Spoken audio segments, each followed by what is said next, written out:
Karan Arjun 2 writer तनु, anchor Nitin Dahiya. क्या अर्जुन छुपा रहा है डार्क सीक्रेट्स? हेलो दोस्तों, मैं नितिन आपका स्वागत करता हूं बॉलीग्रैंड स्टूडियोज में। करण अर्जुन 2 की कहानी में करण डॉन फिरोज दादा के अटैक के सामने अपने बॉस राजनाथ ठाकुर को बचा कर लाता है, लेकिन फिर भी उन पर हो रहे अटैक की कुछ फोटोज न्यूज चैनल्स और सोशल मीडिया पर वायरल होती हैं। पर जो बात करण को खटक रही थी वो ये थी कि किस तरह सब न्यूज चैनल्स पर इस खबर को प्रेजेंट किया जा रहा है। रातों रात एक सक्सेसफुल और रेस्पेक्टेड बिजनेसमैन पब्लिक के लिए एक मसीहा बन गया था। खबर में कहानी बताई जाती है जिनमें कैसे एक नेक बिजनेसमैन पर माफिया बॉस ने ड्रग्स की डील एक्सेप्ट ना करने की वजह से खुलेआम हमला किया। पब्लिक के सामने राजनाथ ठाकुर भगवान बन गया था।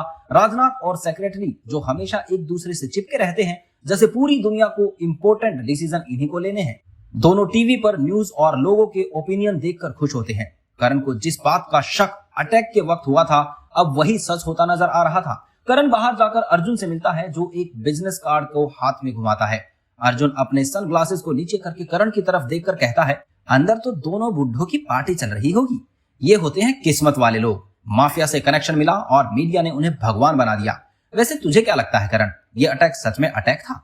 करण के डाउट्स अर्जुन वर्ड्स में कन्वर्ट कर रहा था और तब करण उसे बताता है कि अगर अटैक असली होता तो वो अकेला इतने सारे गुंडों से इतनी आसानी से बचकर नहीं निकल सकता था, वो भी तब जब उसे किसी को प्रोटेक्ट करना था। अगर वो लोग वहां से बिना किसी स्क्रैच के निकले हैं तो मतलब फिरोज का इंटेंशन हमें चोट पहुंचाने का था ही नहीं। अर्जुन उसके मन की बात एक बार फिर कहता है, जिसका मतलब ये हुआ कि राजनाथ ठाकुर पर हुआ अटैक एक ब्लफ यानी धोखा था। करण अपनी पॉकेट में हाथ डालकर कहता है, तू तो ऐसे कह रहा है जैसे तुझे पहले से ही इस बारे में पता हो। अर्जुन वापस सनग्लासेस को अपनी आंखों पर लगाकर कहता है, अब क्या करूं, मैं हूं ही इतना जीनियस। अगर मैंने किसी सीक्रेट इन्वेस्टिगेशन एजेंसी में अप्लाई किया ना तो यूं चुटकियों में मुझे हायर कर लेंगे। करण उसके टॉपिक चेंज को इग्नोर करते हुए कहता है, अर्जुन मैं जानता हूं तो कुछ छुपा रहा है, इसीलिए अगर सच नहीं बताना तो झूठ भी मत बोल। पूजा डजंट डिजर्व दैट।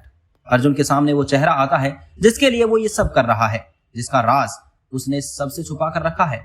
पूजा भी इस बारे में नहीं जानती, क्योंकि शायद अर्जुन की कभी हिम्मत ही नहीं हुई कि वो अपना डार्केस्ट सीक्रेट उसे बता सके। अर्जुन और करण को एक आवाज इंटरप्ट करती है। करण अलर्ट में गाड़ी के अंदर देखता है कि बुरी हालत में विराम ठाकुर पड़ा है, तो अर्जुन मुस्कुराकर कहता है, लगता है जहांपना उठ गए। विराम दरवाजा खोलता है। उसके सर से लेकर गर्दन तक पट्टी बंदी होती है और जिस तरह से वो चल रहा था उससे जाहिर था कि उसकी लोअर बॉडी की हालत भी खराब ही है। विराम बाहर खड़े होकर अर्जुन को गुस्से में कहता है, यू आर फायर्ड।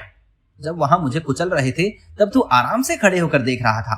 तो अर्जुन कहता है, छोटे ठाकुर साहब जी, मैं तो बस एक ड्राइवर हूँ, गाड़ी चलाने के अलावा मुझे कुछ नहीं आता, और मैंने उस वक्त आपकी मदद की होती तो वो लोग मेरी भी पिटाई करते, तो आपको घर वापस कौन लेकर आता बताओ? मैंने आपके लिए ही तो ये सब किया और आप मुझे ही फायर कर रहे हैं।